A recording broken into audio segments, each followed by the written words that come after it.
هذا ومع محمود عشكان حكم دي هاي عشرة دي أريدها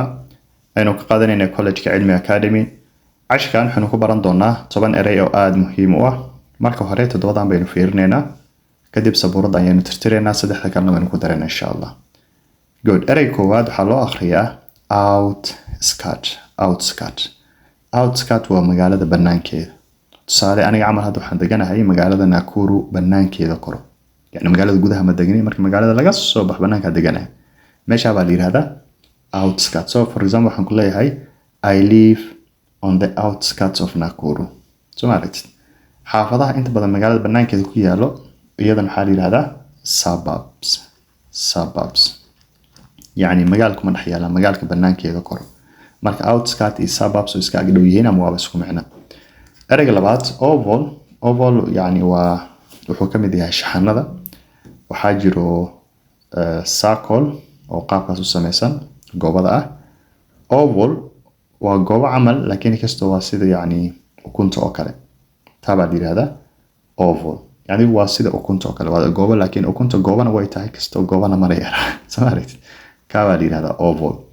waxa kaloo jira square oo iyadana afar gees ah okay dhamaantood ereyga saddexaad overcast waa cloudy daruur markay jirto daruur zaida yes for example the sky is cloudy cirka maanta daruura saaran instead waxaan isticmaalaa the sky is overcast today maanta daruur baa saaran ereyga afraad ozone depletion dhan waxaa la yiraahdaa tusaale anaga dhulkaynu ku nool nahay dhulku wuxuu leeyahay bahal yar oo la yiraahdo ozone layer so for example qoraxda markay tahay qoraxda falaara zaid ay soo deysaa falaara badan bay soo deysaa falaaraha sida caadi qaarkood dhulkay soo aadaan annaga ayna soo gaaraan qaarkoodna they reflect back qaarkood inaga soo aadaan qaarkoodna they reflect back soo maaragtid taa marka waxay naga badbaadinaysaa falaaraha halista ah ee UV rayska inay dhulka soo gaaraan haddii dhulka soo gaaraan yaa dhulka ku nool inaga ku nool sama inaga dhibaataynayaan so maalmahan maadaama ay hawada aad u saqeeyeen gawaarida iyo qiiqa iyo warshadaha iyo walxaha noocaas ah ozonkan waxay dhahaan dulduleelo yeesh it means falaara badan oo horaan uu naga badbaadin jiray baa hadda soo dhaafayo maxaa yeelay waa uu burburaya wuu halaabaya wuu dhamaanaya waa ereygaas depletion meesha ka yimaada which means global warming baa dhacayo cimilada inay kululaato cimilo isbedel inuu dhaco falaara halis ah oo horaan soo gaari jirnay soo gaaran marka ozone depletion waa ozonkaas ama layergaas oo dhamaado I hope you understood science baynu galnay okay ereyga labaad ereyga shanaad baa rabaa waa pace waa speed for example he walked at a fast pace at a fast speed yani xawaare zaid ku soo marka speed oo xawaare iyo pace oo isku micno ereyga lixaad waxaa loo akhriyaa bail waxay isku micno yihiin bucket baaldi sheekin waxay dhahan ondo adigu baaldiga caadiga taqaanaa la yiraahdaa bail ama bucket waa baaldi I think baaldi ina garanaysid baaldi sakeel ondo go'ane wixii rabta ugu yar dhamaantood waxaa la yiraahdaa bail sorry erey toddobaad waxaa la yiraahdaa pan waa baasha wax lagu karsado yes yani frying pan camal hadda frying pan waa maqlo af Soomaali waxaa la yiraahdaa maqlo haddaadan aqoonin kolley weligaa jika maadan gelin waa bahal yar oo digsiga camal ah wax baa lagu karsadaa digsiga caadigan waxaa la yiraahdaa sauce waa maraq sauce pan digsiga maraq Soomaali pan frying pan waa kan wax lagu shiilo sauce pan waa digsiga marka pan waa wax walba wax lagu karsado waa tirtirayaa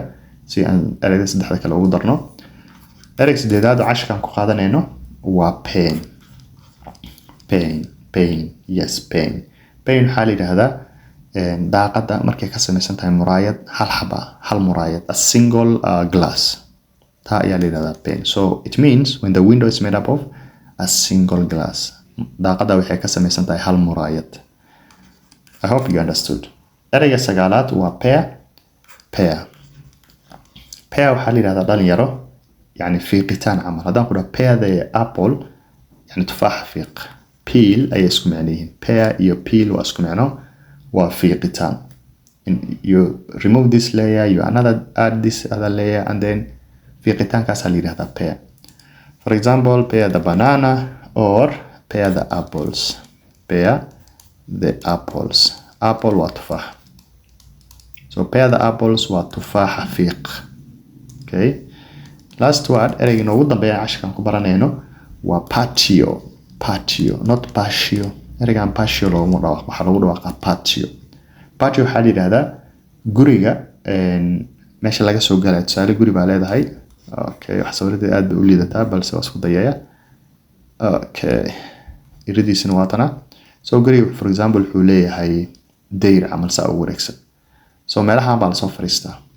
Yani okay. I don't know how to make it, but adigu waa guriis meesha laga soo galayo meel yar oo loogu talagalay in la fariisto galabka lagu shaaxiyo. Taa ayaa la yiraahdaa patio. So for example, every afternoon we normally sit on the patio. We normally sit on the patio. Inta badan waxaynu fariisanaa meeshaas guriga banaankiisa ee lagu talagalay in lagu shaaxiyo, lagu sheekaysto, waqti lagu qaato.